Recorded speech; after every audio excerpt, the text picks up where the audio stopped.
NU, 27, wanita muda asal Desa Beleka, Kecamatan Gerung, Lombok Barat sempat dilaporkan hilang sebelum ditemukan tewas di cor semen dalam sumur.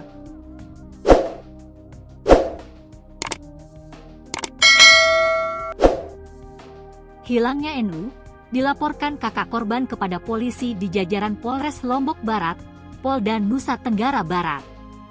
Keterangan kakak korban kepada polisi, NU meninggalkan rumah pada Minggu, 10 Agustus 2025, sekitar pukul 8 WITA.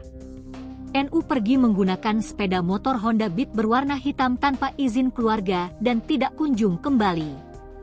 Hal itulah yang disampaikan Kasat Reskrim Polres Lombok Barat, AKP Lalu Eka Arya Mardiwinata, Sabtu, 23 Agustus 2025. Berdasar laporan itu, lanjut dia, lantas pihaknya melakukan penyelidikan hingga terungkap NU tewas dibunuh dan jasadnya dicor semen di dalam sumur pada Jumat, 22 Agustus 2025, malam. Jasad NU ditemukan setelah korban menghilang selama 12 hari. Sumur tempat mengecor jasad wanita muda berinisial NU ini berada di salah satu rumah di perumahan Desa Perampuan, Kabupaten Lombok Barat, Provinsi Nusa Tenggara Barat, NTB.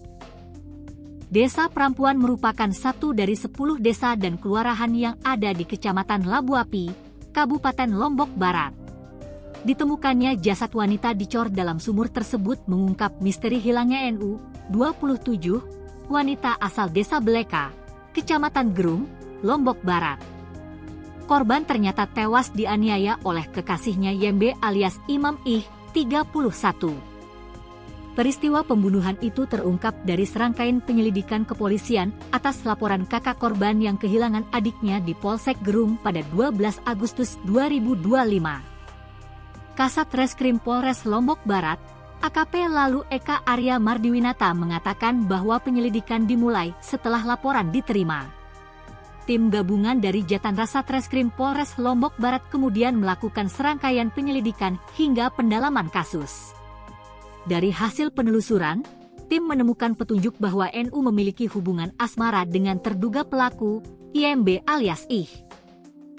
Berdasarkan hasil penyelidikan, kami menemukan petunjuk bahwa korban sempat janjian bertemu dengan terduga pelaku di sebuah perumahan, Desa Perampuan, Kecamatan Labuapi, ujar AKP Lalu Eka Arya Mardiwinata, Sabtu, 23 Agustus 2025, dikutip Tribun Lampung, ID dari tribunlombok.com. Saat mendatangi lokasi tersebut, tim menemukan kejanggalan berupa tumpukan pasir di depan sebuah rumah di BTN tersebut. Kejanggalan ini menjadi petunjuk kuat bagi pihak kepolisian. Tim segera bergerak cepat mencari keberadaan YMB alias Ih yang seorang duda. Pelaku akhirnya berhasil diamankan di rumah orang tuanya, Jumat, 22 Agustus 2025, malam. Setelah dibawa ke Mako Polres Lombok Barat, terduga pelaku diinterogasi. Di hadapan penyidik, YMB alias Ih akhirnya mengakui perbuatannya. Ia mengaku telah melakukan penganiayaan yang berujung pada kematian NU yang juga seorang janda.